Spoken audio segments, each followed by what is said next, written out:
The Chinese Communist Party, CPC, is a paradox. It is the second largest political organization on Earth, with a membership that has surpassed 100 million. Yet, the fate of its 1.4 billion citizens is decided by just 7 individuals, the Politburo Standing Committee, PSC.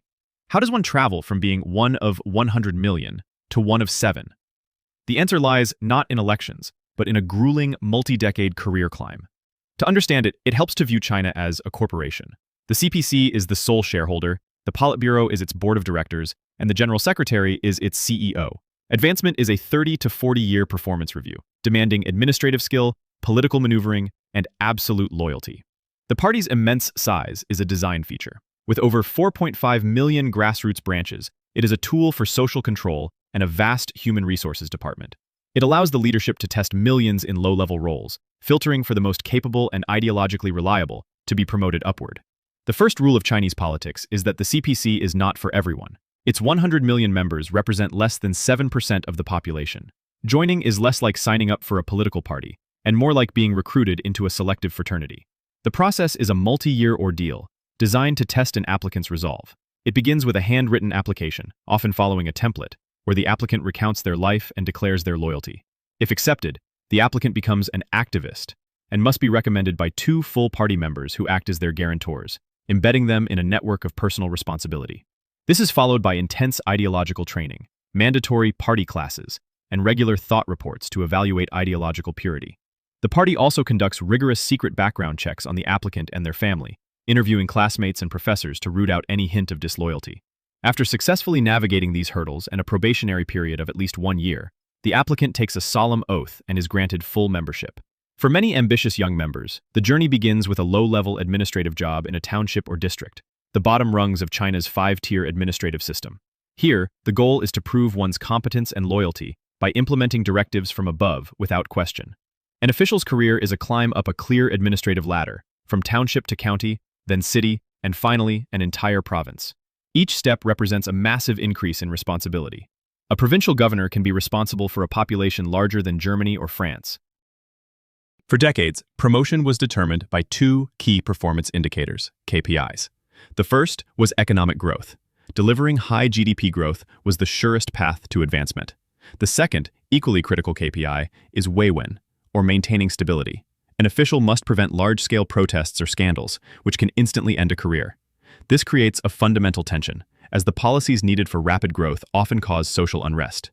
A successful official must balance aggressive growth with tight social control.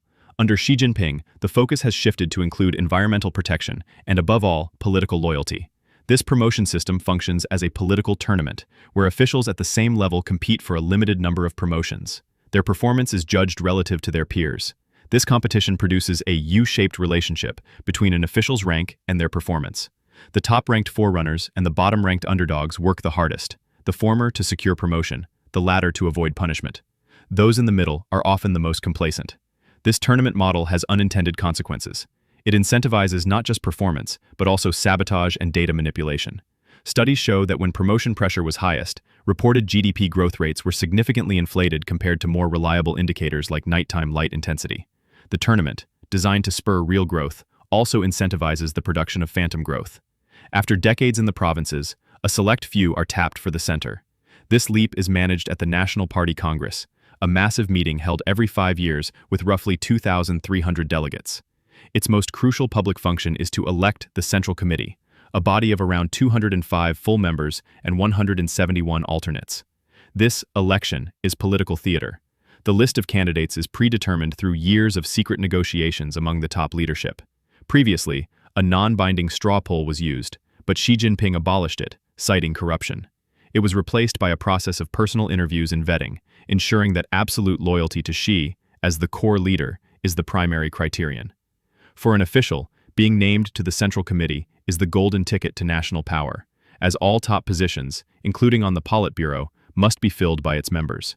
Following the Congress, the new Central Committee holds its first plenum, where it formally elects the Politburo, a group of around 25 individuals who form the party's central decision-making body. From this group, an even smaller, more powerful body is chosen, the Politburo Standing Committee, PSC. Currently composed of 7 men, the PSC is the absolute pinnacle of power in China. Meeting in secret, typically once a week, the PSC makes all final decisions on critical national issues. Its members are all based in the Zhongnanhai Leadership Compound in Beijing. This nested structure concentrates immense power, with the PSC functioning like a corporate executive committee built for decisive, secret action. At the head of the PSC is the General Secretary of the Communist Party. He is the first among equals, setting the agenda for all top-level meetings.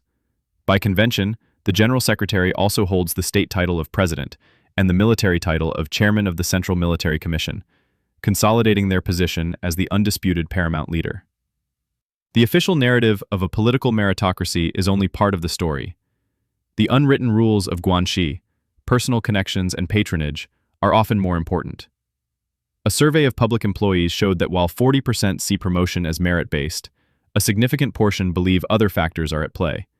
These networks have historically coalesced into powerful factions, such as the Shanghai Gang and the Tuanpai, Communist Youth League faction, which created a balance of power. Xi Jinping has shattered this balance. Using a sweeping anti-corruption campaign, he has purged rivals and dismantled competing power centers, elevating his own network of loyalists, often called the Xi Gang. The most important KPI is no longer economic growth, but personal loyalty to Xi. This has transformed the system from a competitive meritocracy into a centralized one, where power flows from personal allegiance. While this makes the system more efficient at executing Xi's will, it also makes it more brittle, as it lacks the checks and balances that factional competition once provided. This political model has generated severe systemic problems. The growth at all costs tournament led to widespread fabrication of economic data and catastrophic environmental degradation, with China now accounting for nearly a third of global greenhouse gas emissions. The need to maintain stability has given rise to a vast and expensive domestic surveillance apparatus. Finally, the opacity of the system creates fertile ground for corruption, a problem Xi's anti-corruption campaign is a response to, as well as a political tool. The path to power in China is a 40-year marathon through a grueling political tournament. The system, once a hybrid of administrative merit and political maneuvering, has been fundamentally transformed under Xi Jinping. The primary currency of power has shifted from performance to loyalty. This new paradigm presents profound challenges. First is the succession crisis. With term limits abolished, it is unclear who will follow Xi or how. Second, with economic growth slowing, the party is shifting its basis of legitimacy toward a more volatile national populism. Finally, now that Xi's faction is dominant, the question is whether new factions will emerge from within his own camp, starting the tournament all over again.